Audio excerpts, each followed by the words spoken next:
নমস্কাৰ আজি হৈছে 15 নৱেম্বৰ ৰাতিপুৱাৰ কেইবাটাও গুৰুত্বপূৰ্ণ খবৰ তথা ৰাজ্যৰ কেইবাটাও গুৰুত্বপূৰ্ণ খবৰ আজিৰ এই ভিডিঅ'টিৰ জৰিয়তে আপোনালোকৰ মাজলৈ বুলি লৈ আহিছো নিতো এনে ধৰণৰ নতুন আপডেটসমূহ সকলোতকৈ আগত পাই থাকিবৰ কাৰণে আমাৰ চেনেলটি যদিহে এতিয়াও আপুনি সাবস্ক্ৰাইব কৰি ৰখা নাই তেনেহলে প্লিজ চেনেলটি সাবস্ক্ৰাইব কৰি কাষত থকা বেল আইকনটো প্ৰেছ কৰি ল'ব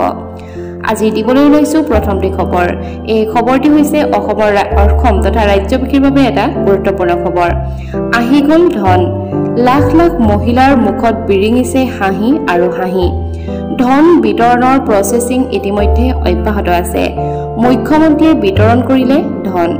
টকা সোমাবলৈ আৰম্ভ হৈ গল ৰাজ্যৰ 27 লাখ মহিলাৰ একাউণ্টত গছপুলি ৰোপণ কৰা 27 লাখ মহিলাৰ একাউণ্টত সোমাবলৈ আৰম্ভ কৰিছে 10,000 কোটি টকা আপোনাৰ একাউণ্টতো বাৰু 10,000 টকা সোমালেনে আপুনি সেই কথা বেংকলৈ গৈ নাইবা আপুনি সেই কথা নিজৰ মোবাইলত এতিয়াই চেক কৰি লওক এতিয়াই পৰীক্ষা কৰি লওক আপোনাৰ নিজৰ বেংক একাউণ্ট 27 লাখ মহিলাৰ একাউণ্টত সোমাবলৈ আৰম্ভ কৰিছে প্ৰথম কিস্তিৰ 10,000 কোটি টকা প্ৰায় 26 লাখ মহিলাই লাভ কৰিছে উদ্যমিতা আঁচনিৰ ধন কোনে কোনে লাভ কৰিছে এই ধন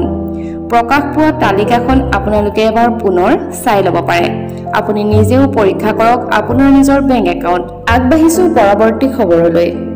এয়া হৈছে অসমবাসী তথা ৰাজ্যবাসীৰ বাবে এটা ডাঙৰ খবৰ ৰেশন কাৰ্ডৰ হিতাধিকাৰীসকলৰ কাৰণে আহিছে এটা খুবেই ভাল খবৰ তথা এটা খুবেই ডাঙৰ খবৰ যদিহে আপোনাৰো ৰেশন কাৰ্ড আছে তেনেহলে নিশ্চয় আপোনালোকে শীঘ্ৰে কৰি লওক এই এটা বিশেষ কাম অন্যথা বন্ধ হ'ব পাৰে লাখ লাখ লোকৰ বিনামূলীয়া ৰেশন কাৰ্ড কৰ্তন হ'ব পাৰে অৰুণোদয় আঁচনি কোটি কোটি ৰেশন হিতাধিকাৰীলৈ কেন্দ্ৰীয় চৰকাৰৰ নিৰ্দেশনা KYC নকৰিলে বঞ্চিত হ'ব পাৰে আপুনিও বিনামূলীয়া ৰেশন লাভৰ পৰা ঘৰতে বহি আপুনি এতিয়াই কৰি লওক KYC প্ৰথমতে ডাউনলোড কৰি লওক মেৰা KYC এপ দ্বিতীয়তে সেই এপত গৈ বাছনি কৰক আপোনাৰ নিজৰ ৰাজ্যৰ নাম তৃতীয়তে KYC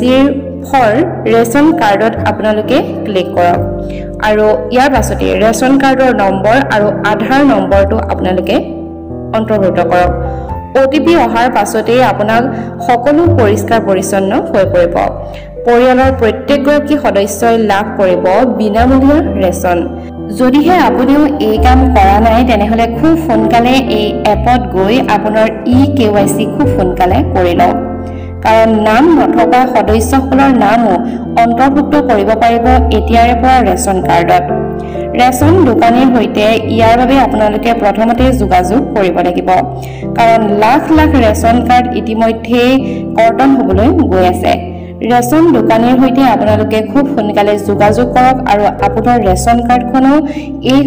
শুদ্ধ অনুসৰি আপোনালোকে অন্তৰ্ভুক্ত কৰি লওক আৰু যদিহে আপোনাৰ ঘৰৰ কাৰোবাৰ নাম অন্তৰ্ভুক্ত কৰিবলগীয়া আছে তেনেহলে খুব সোনকালে সেই কামটো আপোনালোকে কৰি ল'ব পাৰে আগবাঢ়িছো পৰৱৰ্তী খবৰলৈ অৰুণোদয় বৃদ্ধ পেঞ্চন দিব্যাংগ বিধৱা পেঞ্চনৰ ধন আপোনাৰ বাৰু একাউণ্টত সোমাল নে নাই যদিহে সোমোৱা নাই নাইবা আপুনিও এই সময়ত ধন পায় তেনেহলে খুব সোনকালে নিজৰ একাউণ্টটো পৰীক্ষা কৰি লওক যদিহে কোনো হিতাধিকাৰীয়ে যদি লাভ কৰা নাই ধন তেনেহলে ক'ত অভিযোগ দিব নাইবা আপোনাৰ একাউণ্টত যদিহে অৰুণোদয় বৃদ্ধ পেঞ্চন দিব্যাংগ নাইবা বিধৱা পেঞ্চনৰ ধনৰাশি সোমোৱা নাই তেনেহলে আপুনি ক'ত অভিযোগ দিব নাইবা সেই ধন লাভ নকৰিলে হিতাধিকাৰীয়ে ক'ত অভিযোগ দিব লাগিব সেই সন্দৰ্ভত এক ডাঙৰ খবৰ চৰকাৰে এইসমূহ আঁচনিৰ কাৰণে ব্যয় কৰিছে 387 কোটিতকৈ অধিক টকা চৰকাৰে ইতিমধ্যে মুকলি কৰিছে হেল্পলাইন নম্বৰ এই নম্বৰটো আপোনালোকে লিখি লওক হেল্পলাইন নম্বৰটো হৈছে 0361223754 এই নম্বৰটোত অৰ্থাৎ এই হেল্পলাইন নম্বৰটোত আপোনালোকে অভিযোগ দিব পাৰিব এটা ফোন কলতে আপোনালোকে লাভ কৰিব চৰকাৰী ধন নতুনকৈ অৰুণোদয় আঁচনি লাভ কৰা হিতাধিকাৰীসকলৰ একাউণ্টতো খুব সোনকালে জমা হ'ব ধন প্ৰত্যেকগৰাকী হিতাধিকাৰী একাউণ্টত ধন জমা হোৱাটো নিশ্চিত কৰিছে চৰকাৰে বৃদ্ধ পেঞ্চন লাভ কৰা হিতাধিকাৰীৰ একাউণ্টত জমা হ'ব ধন দিব্যাংগ আঁচনিৰ ধনো জমা হ'ব আজি ডিবিটিৰ যোগে হিতাধিকাৰীয়ে লাভ কৰিব এই ধন আৰু যদিহে আপোনাৰ একাউণ্টত সেই ধনৰাশি সোমোৱা নাই তেনেহলে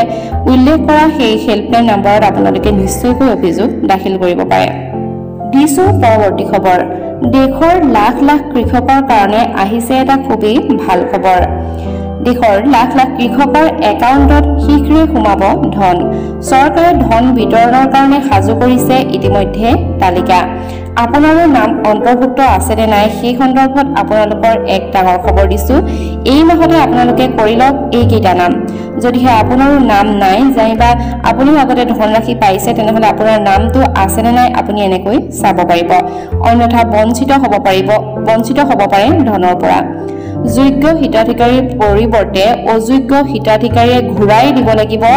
চৰকাৰক ধন আজিয়ে পিএম কিষাণৰ ৱেবছাইটত কৃষকে কৰক ই-কেৱাইচি সম্পূৰ্ণ নোহোৱা কৃষকৰ একাউণ্টত নোহোমাই এইবাৰ ধন এই তালিকাত আপোনাৰ নাম অন্তৰ্ভুক্ত আছে নে নাই চাবলৈ মুকলি কৰি দিয়া হৈছে এই ৱেবছাইট অফিচিয়েল ৱেবছাইট ফাৰ্মাৰ কৰ্নাৰত আপোনালোকে গৈ প্ৰৱেশ কৰক বেনিফিচিয়াৰী ষ্টেটাছত গৈ চাব পাৰিব আপোনাৰ নিজৰ নামটো হিতাধিকাৰীৰ কাৰণে মুকলি কৰি দিয়া হৈছে এটা টোল ফ্ৰী নম্বৰ যিকোনো সমস্যা হলে আপোনালোকে কৰিব পাৰিব যোগাযোগ আপোনালোকে সেভ কৰি লওক 155261 অথবা 1800115526 আৰু ইয়াৰ লগতে 01123381092 এইকেইটা টোল ফ্ৰীৰ জৰিয়তে আপুনি খুব সহজতে আপোনাৰ নিজৰ অভিযোগ দাখিল কৰিব পাৰিব নাইবা পিএম কিষাণৰ ধন যদিহে আপুনি পোৱা নাই তেনেহলে চৰকাৰক এই সন্দৰ্ভত অভিযোগ দিব পাৰিব আগবাঢ়িছো পৰৱৰ্তী খবৰলৈ এটকাও নিদিয়াকৈ আপুনিও লাভ কৰিব পাৰিব বিনামূলীয়া পকী ঘৰ হয় এটকাও নিদিয়াকৈ আপুনিও লাভ কৰিব পাৰিব চৰকাৰৰ বিনামূলীয়া পকী ঘৰ জিঅ টেগিং কৰাৰ বাবে সাজু কৰি লওক আপুনি এই চাৰিবিধ নথিপত্ৰ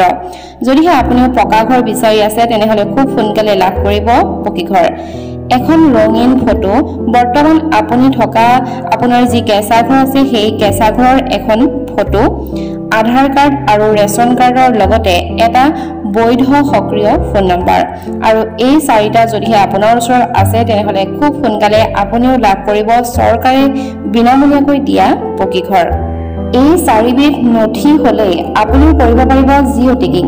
মুখ্যমন্ত্ৰী ডক্টৰ হিমন্ত বিশ্ব শৰ্মাৰ এয়া ডাঙৰ মন্তব্য যদিহে আপুনিও এইসমূহ কাম কৰা নাই নাইবা পকী ঘৰৰ কাৰণে আপুনিও বহু বেছি চেষ্টা কৰি আছে পোৱা নাই তেনেহলে আপোনাৰ যদিহে এই চাৰিটা নথি আছে তেনেহলে আপুনি খুব সোনকালে লাভ কৰিব চৰকাৰে দিয়া পকী ঘৰ লাখ লাখ দৰিদ্ৰ লোকৰ কাৰণে আহিছে এটা খুবেই ভাল খবৰ 25 বছৰলৈ লাভ কৰিব বিনামূলীয়াকৈ বিদ্যুৎ লাভ কৰিবলৈ লাগিব ৰেচন কাৰ্ড আৰু ইডব্লিউএছ প্ৰতিমাহে 100 ইউনিটতকৈ কম বিজুলী ব্যৱহাৰ কৰা পৰিয়ালে লাভ কৰিব এইকেইটা সুযোগ 25 বছৰলৈ দিব নালাগে আপোনালোকে এটকাও বিদ্যুৎৰ মাচুল দেশত প্ৰথমবাৰৰ কাৰণে এই অভিলাষী আঁচনি আনিছে মহাৰাষ্ট্ৰৰ চৰকাৰে প্ৰধানমন্ত্ৰী সূৰ্যঘৰ আঁচনিৰ জৰিয়তে দিয়া হ'ব এই সুবিধা কেৱল ইমানেই নহয় ইয়াৰ জৰিয়তে আপুনি বিদ্যুৎও বিক্ৰী কৰিব পাৰিব চৰকাৰক দিছো পৰৱৰ্তী খবৰ